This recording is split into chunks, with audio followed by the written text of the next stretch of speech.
Cal, you had your three guys with Pritchard and Mitchell Robinson grouped several times. Yeah, we didn't. There was no reason. Okay. We're trying to get 3 groups of 5 so we can do what I did, which is we don't have time. We're going to have like 5 days, and we're going to have to scrimmage twice. So I'm trying to do 2 things: work on offense, work on defense. 5 on 5 on 5 means they all get reps.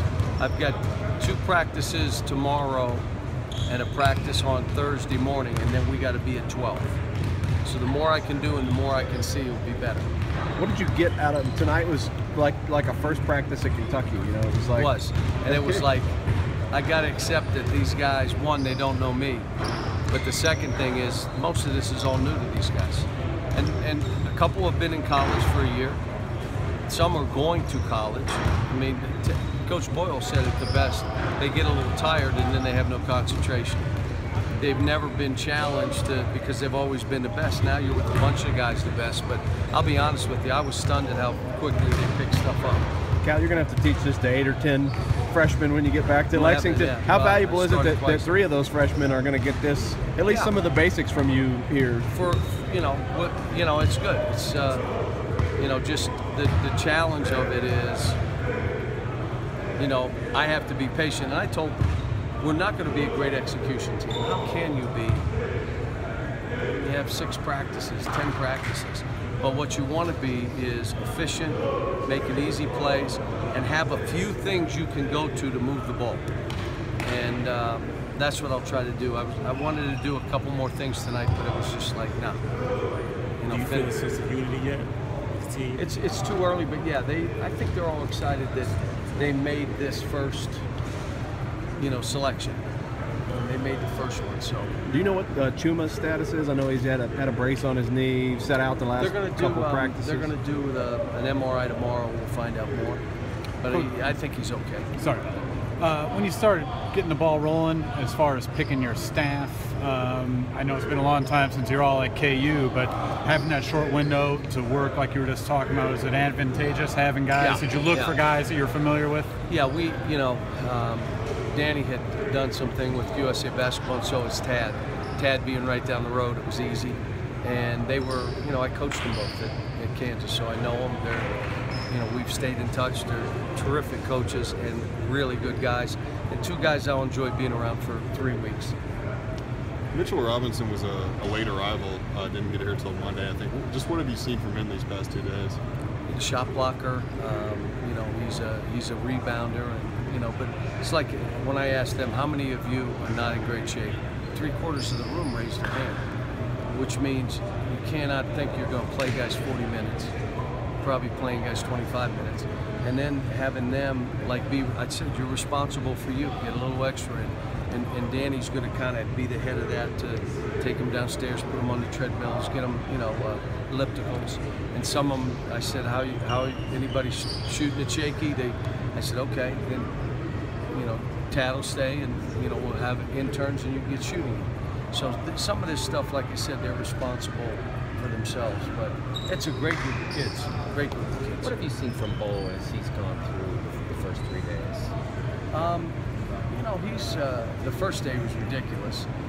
He got a little winded, but he still was good. And I thought, this morning he was good. So we got 5 big guys. I don't think we could take 5. So we just have to get as many reps for those guys as we can. Did PJ just need to hear you say it, that, don't play like a traditional power forward? Because you talked about telling him that the other night, and he looks totally different these last couple of days. Sort of freed up by you saying step out and just play that way. Look, he's not. There is no. You think about how we play and how the game, where it's going. They're positionless. Play basketball. Take somebody on the bounce. Get in the lane. Don't short dribble and spin. It doesn't work. It might work in high school. It doesn't work in college. It don't work anywhere. You got to get by people. Shoot jump shots. Go play.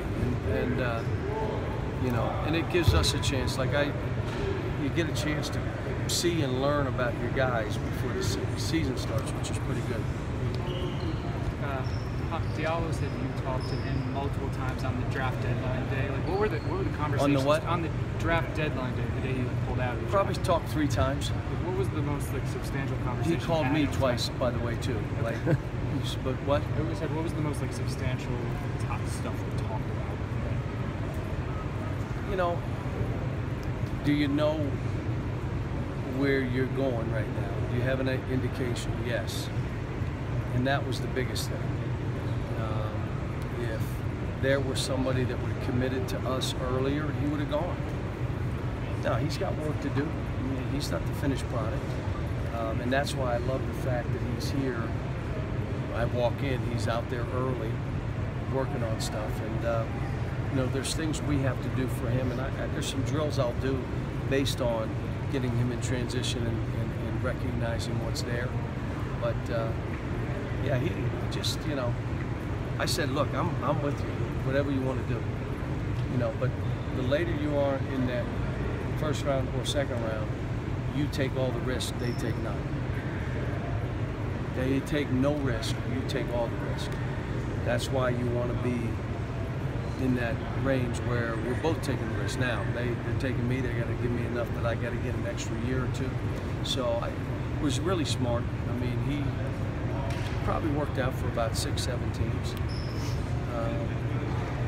You know, I don't blame him for wanting to be in the draft.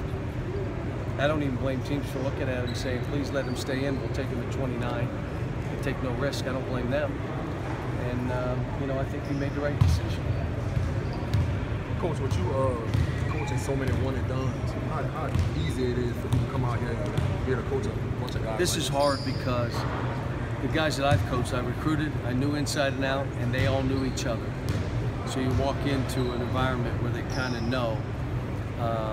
They don't know me, and it's hard, but these guys don't know me. I don't know them. I'm trying to learn who's who. So this is a little tougher, but we're trying. We got to get it to 12, but the next couple days will probably show. You know. What's the easiest way for one of these guys then to impress you? Guys that you don't know already. What's the quickest path to impress? If you're a them? big man, go block shots and rebound every ball and defend like crazy.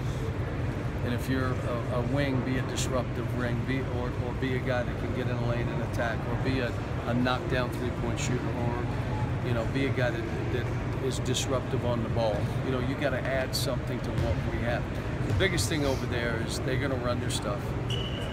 So you got to be disruptive to get into the clock. Both defensively, you got to push it on that offense. You got to move them because they'll sink in. You know, you got to be an attack kind of team. For those 6 high school guys, could you see a difference between the 5-on-5 environment and what you guys are doing today, putting in stuff, going through college, maybe practice on the environment? Yeah, I think again, you know, you can tell when I'm coaching them that, you know, they're stopping me on stuff that, you know, a college kid would know, but they're all talented and they all working, they're trying, and, you know, I think they're going to be fine. Was the plan all along to get them through this first cut? No. No. Yeah, we went through every name. We lined them up, we talked about them, and I say we, there were 8 of us, it was a committee. And some guys, there were a couple that played their way onto the board this morning and a couple that played their way off last night and this morning. And we probably kept 2 more than we needed to, but we just felt that we need to give a longer look to a couple guys. That's why we're probably too many out here. It's a lot of guys to try to, if you ever I practice with 10. I have 10 guys. That's what I'm coaching. My poor son's not one of those 10, so that's part of it, but I'm coaching 10, so now I'm trying to coach 17. That's why I'm asking Tad and Danny that, you know, let's split this off and do it. When you got to